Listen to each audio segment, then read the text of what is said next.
ഒരിക്കലൊരിടത്ത് ഒരു ആൺകുട്ടി ജീവിച്ചിരുന്നു. അവൻ വലിയൊരു കുഴിമടിയനും ചെയ്യേണ്ട കാര്യങ്ങൾ പിന്നത്തേക്ക് മാറ്റിവെക്കുന്ന സ്വഭാവമൊക്കെ ഉള്ള ഒരു കുട്ടിയായിരുന്നു. എന്ത് പ്രധാനപ്പെട്ട കാര്യമായാലും അത് അറിഞ്ഞുകൊണ്ട് തന്നെ ചെയ്യാൻ താമസം വരുത്തുകയും അങ്ങനെ അവൻ ശരിക്കും പ്രോക്രാസ്റ്റിനേഷൻ അഥവാ നീട്ടിവെക്കുക എന്ന ദുസ്വഭാവത്തിൻ്റെ അടിമയായിരുന്നു. അതുകൊണ്ട് തന്നെ അവൻ അവൻ്റെ പഠിത്തത്തിലും ജീവിതത്തിലുമെല്ലാം പിറകോട്ടായി. അവൻ്റെ കൂട്ടുകാരുടെയും ക്ലാസ്മേറ്റ്സിൻ്റെയും എല്ലാം ഇടയിൽ അവൻ്റെ ടീച്ചർമാരും വീട്ടുകാരും എല്ലാം മാറി മാറി അവനോട് പറഞ്ഞു, എടാ മോനെ, നീ നിൻ്റെ സമയത്തിന് വില കൊടുക്കൂ. പക്ഷേ അവൻ ഈ പറഞ്ഞവരെ അവരുടെ ഒന്നും ഉപദേശം ചെവിക്കൊണ്ടിരുന്നില്ല. അവൻ ഒരിക്കലും അവൻ്റെ ഭാവിയെപ്പറ്റി ചിന്തിച്ചില്ല. സിംപ്ലി വെറുതെ ഗെയിം കളിച്ചും റീൽസ് കണ്ടും അവൻ്റെ സമയം വേസ്റ്റാക്കിക്കൊണ്ടിരുന്നു. അങ്ങനെ ഒരു ദിവസം ഒരു ബുദ്ധിമാനായ സന്യാസി അവൻ്റെ ഗ്രാമത്തിലെത്തി. ജ്ഞാനം കൊണ്ടായാലും ദൈവികത കൊണ്ടായിട്ടാലും വളരെ അറിയപ്പെടുന്ന ഒരു വ്യക്തിത്വമായിരുന്നു ആ സന്യാസി. ഒത്തിരി ആളുകൾ അദ്ദേഹത്തിൻ്റെ ജ്ഞാനം പകർന്ന് അവരിലേക്ക് കിട്ടാൻ വേണ്ടിയിട്ട് അദ്ദേഹത്തിൻ്റെ അരികിലേക്ക് എത്തിക്കൊണ്ടിരുന്നു. അങ്ങനെ നമ്മുടെ കഥാനായകനായിട്ടുള്ള കുഴിമടിയനായിട്ടുള്ള പയ്യനും ആ സന്യാസി ഒന്ന് പോയിട്ട് കണ്ടു കളയാമെന്ന് വിചാരിക്കുന്നു. ഒരുപക്ഷെ അവൻ്റെ ജീവിതത്തിലും കൂട്ടുകാർക്കിടയിലും ഉയർന്നു വരാൻ എന്തെങ്കിലും ഒരു വഴി ആ സന്യാസിക്ക് പറഞ്ഞു തരാൻ കഴിഞ്ഞെങ്കിലോ. അങ്ങനെ അവൻ ആ സന്യാസി ജീവിച്ചിരുന്ന സ്ഥലത്ത് എത്തിച്ചേർന്നു. എന്നിട്ട് അദ്ദേഹത്തെ കാണാനായിട്ട് കാത്തു നിന്നു. അവൻ്റെ ഊഴമായപ്പോൾ അവൻ ആ സന്യാസിയുടെ അരികിൽ ചെന്നിരുന്നു. എന്നിട്ട് പറഞ്ഞു, ഓ തേജസ്സാർന്ന ഗുരുവേ, എന്നെ ദയവായി സഹായിക്കണം. ഞാൻ എൻ്റെ ജീവിതത്തിലൊരു പരാജിതനാണ്. ഞാൻ എല്ലാവരുടെയും പിറകിലാണ്. കൂട്ടുകാർക്കിടയിലായാലും ക്ലാസ്മേറ്റ്സിൻ്റെ ഇടയിലായാലും ഏത് മേഖലയിലായാലും ഞാൻ പരാജയമാണ്. എനിക്കിതിനെല്ലാം മറികടക്കണം. എനിക്ക് എല്ലാവരേക്കാൾ മിടുക്കനാകണം. ദയവായി പറയൂ സന്യാസി, എനിക്ക് അതെങ്ങനെ ചെയ്യാൻ പറ്റും? സന്യാസി അപ്പോൾ അവനെ അനുകമ്പയോടെ നോക്കി. എന്നിട്ട് പറഞ്ഞു, മകനെ, നീ അനുഭവിക്കുന്നതിനും വേദനിക്കുന്നതിനുമെല്ലാം കാരണം നീ നിൻ്റെ സമയത്തിന് വില കൊടുക്കാത്തത് മൂലമാണ്. നിനക്ക് തിരിച്ചു കിട്ടാത്തതും ഒക്കെയും നീ പിന്നെ ചെയ്യാമെന്നൊക്കെ പറഞ്ഞ് നിൻ്റെ വിലപ്പെട്ട സമയം നീ വെറുതെ പഴക്കി കളഞ്ഞുകൊണ്ടിരിക്കുകയായിരുന്നു. നിനക്ക് സമയത്തിൻ്റെ വില എന്താണെന്ന് മനസ്സിലാക്കി തരാൻ ഞാനൊരു കഥ പറഞ്ഞുതരാം. അവൻ ആ സന്യാസിയെ വിസ്മയത്തോടെ നോക്കിക്കൊണ്ട് കഥ കേൾക്കാനായിട്ട് കാതുകൂർപ്പിച്ചു. അങ്ങനെ സന്യാസി കഥ പറയാനായിട്ട് ആരംഭിച്ചു. ഒരിക്കലൊരിടത്ത് കരുണാമയനും ദയാലുവായിട്ടുള്ള ഒരു രാജാവ് ജീവിച്ചിരുന്നു. അദ്ദേഹത്തിൻ്റെ പ്രജകളെ അത്യധികം സ്നേഹിക്കുകയും അവരെ ആവശ്യങ്ങളിൽ സഹായിക്കുകയും ഒക്കെ ചെയ്യുമായിരുന്നു. ഒരിക്കൽ ആ രാജാവ് അദ്ദേഹത്തിനൊപ്പം ഗുരുകുലത്തിൽ പഠിച്ചിരുന്ന അദ്ദേഹത്തിൻ്റെ സഹപാഠിയെ കാണാനായിട്ട് ഇടയായി. പക്ഷേ ആ സഹപാഠി എന്ന് വെച്ചാൽ മഹാമടിയനും ദരിദ്രനുമൊക്കെ ആയിരുന്നു. അദ്ദേഹത്തിന് ഒരു തൊഴിലോ പണമോ സമൂഹത്തിൽ വിലയോ ഒന്നും ഉണ്ടായിരുന്നില്ല. അയാൾ ജീവിതത്തിലെ പരാജയങ്ങളിൽ എപ്പോഴും പരാതിപ്പെടുകയും അയാൾക്കുണ്ടാകുന്ന പ്രശ്നങ്ങളിൽ മറ്റുള്ളവരെ കുറ്റപ്പെടുത്തുകയൊക്കെ ചെയ്തിരുന്നു. അങ്ങനെ രാജാവ് തൻ്റെ പഴയ സുഹൃത്തിനെ തിരിച്ചറിയുകയും അയാളോട് മാപ്പ് അപേക്ഷിക്കുകയും ചെയ്തു. അയാളുടെ ജീവിത പ്രശ്നങ്ങൾ രാജാവിനോട് ഒന്നൊന്നായിട്ട് നിരത്തി പറയാൻ തുടങ്ങി. അയാൾ വളരെ സങ്കടത്തോടെ പറഞ്ഞു, ഓ പ്രഭു, എല്ലാവരും പറയുന്നു എന്നെക്കൊണ്ട് ഒന്നും ചെയ്യാൻ കഴിയില്ലെന്ന്. ഞാനൊരു ജോലി തേടി ചെന്നാൽ പോലും ആരും എന്നെ സ്വീകരിക്കുന്നില്ല. ഞാൻ തഴയപ്പെടുകയാണ്. എൻ്റെ ശത്രുക്കൾ പറഞ്ഞ് പരത്തുന്നത് ഞാനൊരു ജോലിയും സമയത്ത് ചെയ്തു തീർക്കില്ല എന്നൊക്കെയാണ്. എനിക്കറിയില്ല പ്രഭു, ഇനി എന്ത് ചെയ്യണമെന്ന്. അപ്പോൾ രാജാവ് പറഞ്ഞു, വിഷമിക്കേണ്ട, നമുക്കൊരു വഴി കാണാം. ഇന്ന് സൂര്യൻ അസ്തമിക്കുന്നതിന് മുമ്പ് നീ എൻ്റെ രാജകൊട്ടാരത്തിലേക്ക് വരൂ. എന്നിട്ട് നിനക്ക് ആവശ്യത്തിനുള്ള രത്നവും സ്വർണവും ഒക്കെ എടുത്തുകൊള്ളൂ.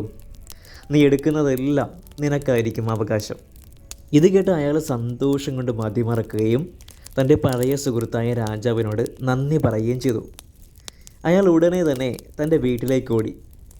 ഭാര്യയെ കണ്ട ഉടനെ കാര്യങ്ങളെല്ലാം തുറന്നു പറഞ്ഞു.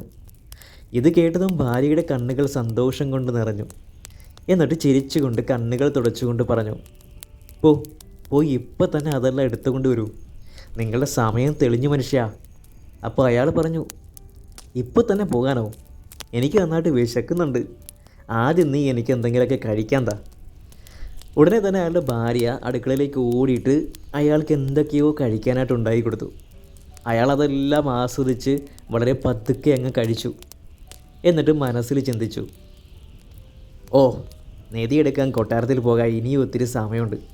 അങ്ങനെ രുചികരമായ ശാപ്പാടൊക്കെ അകത്താക്കിയപ്പോൾ അയാൾക്ക് ഉറക്കം വരാൻ തുടങ്ങി. ഉടനെ അയാൾ അയാളുടെ ഭാര്യയോട് വിളിച്ചു പറഞ്ഞു, ഞാനന്ന് വിശ്രമിക്കാൻ പോവുകയാണ്, സ്വല്പം കഴിഞ്ഞ് കൊട്ടാരത്തിലേക്ക് പോവാം. അയാളങ്ങനെ കട്ടിലിൽ പോയി കിടന്നു. എന്നിട്ട് കണ്ണുകളൊക്കെ അടച്ചു.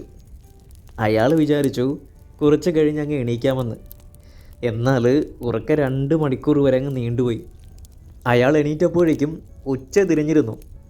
സമയം വൈകിയതറിഞ്ഞ് പരിഭ്രാന്തനായിട്ട് അയാൾ കയ്യിൽ കിട്ടിയ ചാക്കുകളൊക്കെ എടുത്ത് ഭാര്യയോട് പോലും ഒരു വാക്ക് മിണ്ടാറെ പുറത്തേക്കങ്ങ് എടുത്തോടി.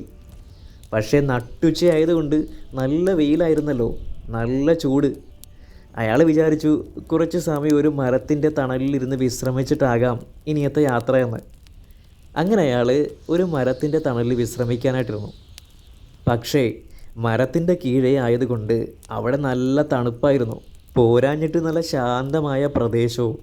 സ്വതവേ അയാൾ വിശ്രമിക്കാനായിട്ട് ഒന്ന് ചാഞ്ഞു. പക്ഷെ ചാഞ്ഞത് മാത്രമേ അയാൾക്ക് അറിഞ്ഞുള്ളൂ. അയാൾ നല്ല അഗാധമായ ഉറക്കത്തിലേക്ക് പോയി. അയാൾ പിന്നെ ഒരു 4 മണിക്കൂർ അങ്ങനെ ചക്ക വെട്ടിയിട്ടതുപോലെ കിടന്നങ്ങുറങ്ങി. ഉറക്കം എല്ലാം കഴിഞ്ഞ് എണീറ്റപ്പോൾ ആണ് അയാൾ മനസ്സിലാക്കിയത് കേട്ടോ, സൂര്യനത് അസ്തമിക്കാറായിരിക്കുന്നു. അയാൾ ഉടനെ എണീറ്റ് വെപ്രാളം പിടിച്ച് കൊട്ടാരം ലക്ഷ്യമാക്കി ഓടാൻ തുടങ്ങി. അങ്ങനെ കുറച്ച് നേരം ഓടിക്കഴിഞ്ഞപ്പോഴേക്കും അയാൾ കൊട്ടാരത്തിൻ്റെ വാതിക്കലെത്തി. പക്ഷേ സമയം ഒത്തിരി വൈകിക്കഴിഞ്ഞിരുന്നു. സന്ധ്യ ആയപ്പോഴേക്കും കൊട്ടാരത്തിൻ്റെ പ്രധാന കവാടം അടയ്ക്കപ്പെട്ടിരുന്നു. ഇത് കണ്ടതും നഷ്ടബോധത്താൽ അയാൾ ആ കൊട്ടാര കവാടത്തിൻ്റെ മുന്നിൽ വിഷണ്ണനായിട്ട് നിന്നു. അയാൾക്ക് ലഭിക്കേണ്ടിയിരുന്ന സൗഭാഗ്യങ്ങളെല്ലാം തകർത്തു. കാരണം ഒന്ന് മാത്രം, അയാളുടെ സമയത്തിന് വില നൽകിയില്ല. അങ്ങനെ കഥ പറഞ്ഞ് അവസാനിപ്പിച്ചുകൊണ്ട് സന്യാസി അവൻ്റെ മുഖത്തേക്ക് നോക്കി. ആ സമയം സന്യാസിയുടെ മുന്നിൽ രക്ഷ തേടിയെത്തിയ അവന് ഒന്നും പറയാൻ കഴിയാത്ത ഒരു മൂകമായ അവസ്ഥയായിരുന്നു. അവൻ്റെ തെറ്റുകൾ മനസ്സിലായി. ശരിക്കും അവന് കുറ്റബോധം തോന്നി. അവൻ സന്യാസിയുടെ മാർഗനിർദ്ദേശത്തിന് നന്ദി പറഞ്ഞു.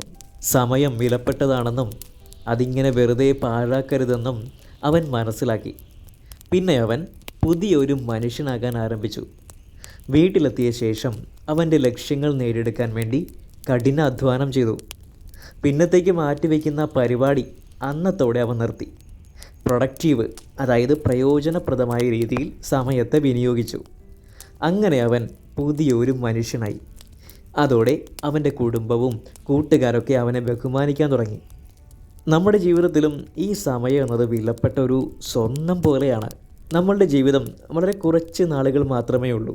അതുകൊണ്ട് തന്നെ ആ ജീവിതത്തിലെ ഓരോ സെക്കൻഡും നമ്മൾ ബുദ്ധിപരമായും പ്രയോജനപ്രദമായും വിനിയോഗിക്കണം. ഒരു പ്രയോജനവുമില്ലാത്ത കാര്യങ്ങൾക്ക് വേണ്ടി സദാസമയം ചുമ്മാ നമ്മുടെ വിലപ്പെട്ട സമയം നഷ്ടപ്പെടുത്തരുത്. അതായത് കുത്തിയിരുന്ന് ഒരു 500 റീലൊക്കെ ഒരുമിച്ച് കാണുക, അങ്ങനെ എല്ലാം വേണം, പക്ഷെ ഒരു പരിധിയിൽ കവിയരുത് എന്നാണ് ഉദ്ദേശിച്ചത്. കൂടുതൽ സമയവും പ്രയോജനപ്രദമായ നമ്മുടെ ജീവിതം മെച്ചപ്പെടുത്തുന്നതിനുള്ള കാര്യങ്ങൾക്കായിട്ട് വിനിയോഗിക്കുക. നമ്മളെ ഏൽപ്പിച്ച ജോലിയിലും ടാസ്കുകളിലും ഒന്നും നിങ്ങൾ താമസം ഉണ്ടാക്കരുത്.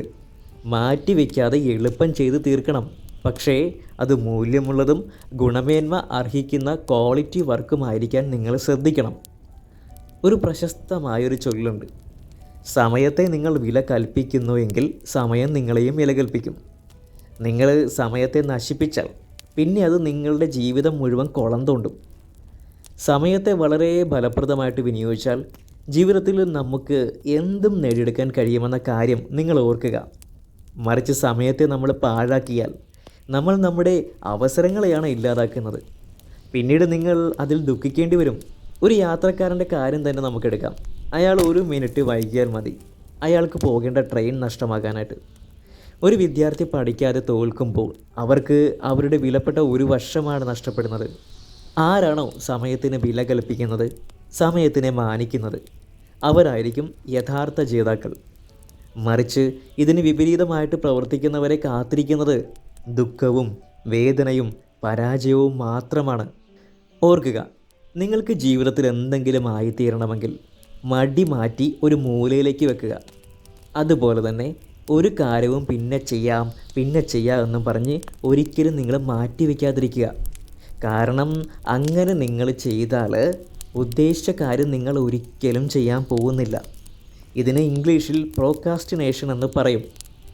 അതുകൊണ്ട് ഈ പ്രോക്രാസ്റ്റിനേഷൻ അഥവാ നാളെ നാളെ എന്ന പരിപാടി അവസാനിപ്പിച്ച് എന്തെങ്കിലും മനസ്സിൽ ഉദ്ദേശിച്ചിട്ടുണ്ടെങ്കിൽ ഈ നിമിഷം തന്നെ അങ്ങ് ആരംഭിക്കുക. അല്ലെങ്കിൽ ഒരുപക്ഷേ ആ കൊട്ടാരത്തിൽ അസ്തമയത്തിന് മുൻപ് എത്താൻ കഴിയാതെ പോയ ആ മനുഷ്യനെ പോലെ നിങ്ങൾ കുറ്റബോധത്താൽ അല്ലെങ്കിൽ നഷ്ടബോധത്താൽ ദുഃഖിക്കേണ്ടി വരും, വേദനിക്കേണ്ടി വരും, വീണ്ടും വീണ്ടും നിരാശയുടെ പടുകുഴിയിലേക്ക് വീഴേണ്ടി വരും. അതുകൊണ്ട് സമയത്തെ നിങ്ങൾ എല്ലായ്പ്പോഴും വളരെ ബുദ്ധിപൂർവ്വം വിനിയോഗിക്കുക. വിനിയോഗിച്ചാൽ അത് നിങ്ങൾക്ക് നൽകാൻ പോകുന്നത് നിങ്ങൾ സ്വപ്നം കണ്ടതിലും പ്രതീക്ഷിച്ചതിലും ഒക്കെ അപ്പുറമുള്ള ഒരു ജീവിതമായിരിക്കും. നിങ്ങളുടെ കുടുംബവും സുഹൃത്തുക്കളും എല്ലാമായിട്ടുള്ള ആ സന്തോഷകരമായിട്ടുള്ള നിമിഷങ്ങൾ നിങ്ങൾ ജീവിതത്തിലെല്ലാം നേടിയതിന് ശേഷം കൂടിയതാണെങ്കിൽ അതിന് ഒരു ഇരട്ടി മധുരമായിരിക്കും, അല്ലേ?